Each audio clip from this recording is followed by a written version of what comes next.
Ahora vamos entonces con el tema relativo a la representación. ¿Qué es la representación? La representación significa comparecer en juicio a nombre de otra persona. Todas las personas morales, tanto derecho público como derecho privado, como ya lo vimos, requieren de ser representadas. Las personas físicas no siempre. Los quejosos, así como el tercero interesado, desde luego pueden autorizar a sus representantes, a sus abogados, pasantes, o bien cualquier persona con capacidad legal para intervenir en un juicio de amparo, atendiendo a lo que precisamente señalan los artículos 6 a 16 y 24 de la Ley de Amparo. De lo anterior se desprende entonces que en el juicio de amparo, o más bien que el juicio de amparo puede promoverse por la persona física o moral a quien afecte la norma general, acto u omisión reclamado, y que, como lo habíamos comentado, acredite contar con un interés jurídico o legítimo. Entonces, bajo este tenor, la demanda de amparo puede ser promovida por el quejoso por sí, o puede ser a través de un representante legal o su apoderado, o incluso también a través de cualquier persona, incluso tratándose de menores de edad. Por ejemplo, cuando se trate de actos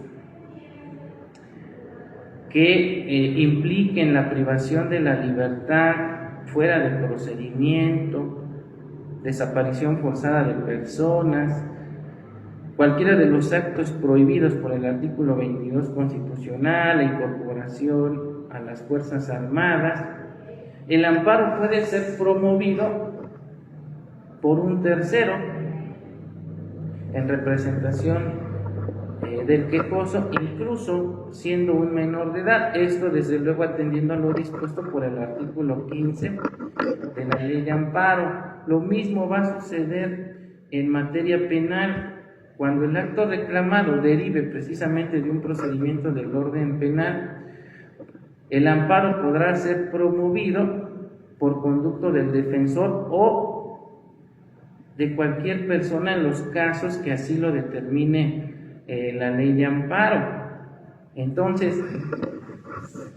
hay que atender a las reglas que en específico señala la Ley de Amparo en cada una de las materias. Ahora, tratándose de la federación, los estados,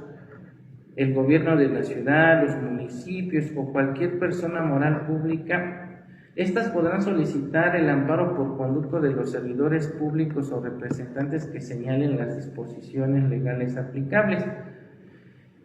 Cuando la norma general, desde luego, acto u omisión afecte su patrimonio respecto de relaciones jurídicas en que se encuentren en plano de igualdad con particulares, es decir, para que puedan promover el juicio de amparo no tendrían que actuar como una autoridad pública, sino más bien como una persona de derecho privado, es decir, haciendo a un lado lo que se conoce como su facultad de imperio y estar en una situación de igualdad frente a los particulares. O sea, por ejemplo, una cuestión donde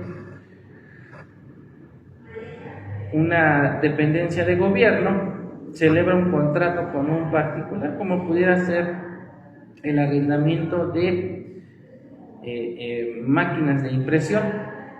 Ese como tal es un conflicto entre particulares en virtud de que el Estado en esos casos renuncia a su facultad de imperio y, digamos, se pone en una situación de igualdad con un particular, donde desde luego se pueden dar algunas diferencias y puede dar origen a un juicio, y en determinado momento habrá la necesidad de acudir ante un juez o tribunal de amparo en la defensa de los derechos. Ahora, por lo que respecta al menor de edad o personas con discapacidad, así como mayores sujetos a interdicción, ya habíamos comentado, estos van a poder solicitar el amparo por sí o cualquier persona en su nombre sin la intervención de su legítimo representante cuando éste se halle ausente, se ignore quién sea, esté impedido o se negare a promoverlo. En esos casos, habíamos comentado, el órgano jurisdiccional deberá tomar las providencias urgentes para que se le nombre un representante especial para que intervenga en el juicio, dándosele preferencia a un familiar cercano, excepto cuando existe un conflicto de intereses, no sé, que esté en juego el patrimonio y que el juez se percate que la persona que pretende representar al menor pues quiere privarlo del mismo, entonces tomará las medidas pertinentes para que se nombre otra persona. Y también habíamos comentado que en esos casos, si el menor de edad ya cumplió 14 años,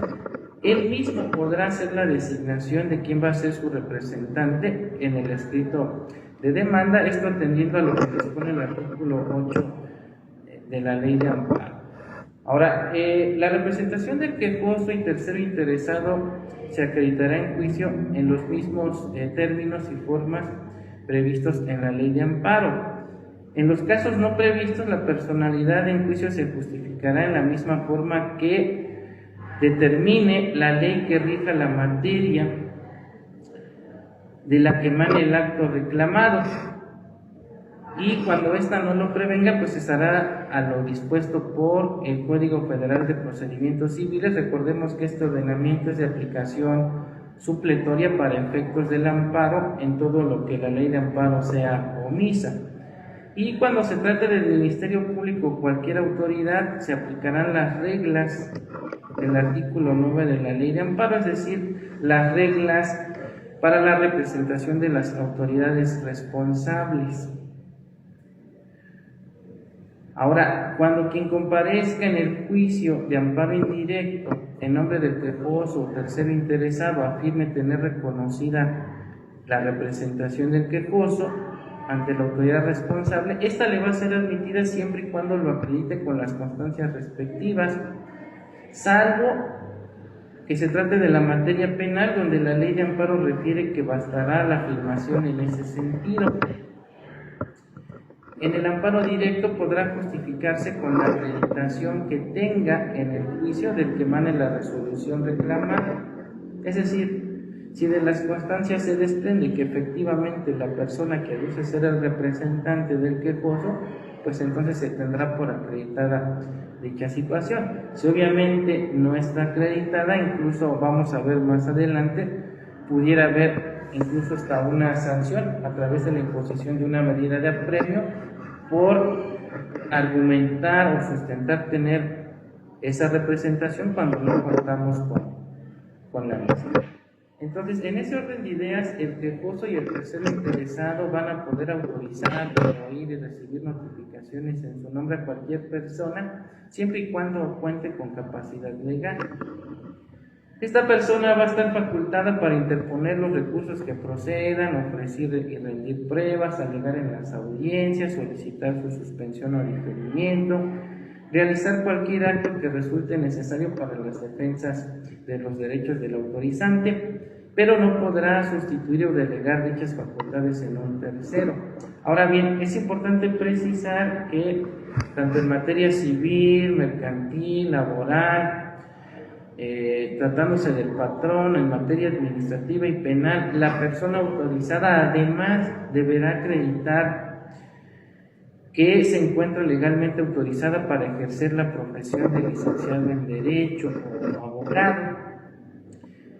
Por eso es que de alguna manera se nos obliga, cuando nosotros promovemos el amparo en representación del quejoso y ostentándonos como abogados, que hagamos nuestra inscripción o registro ante el Poder Judicial de la Federación, ya que de lo contrario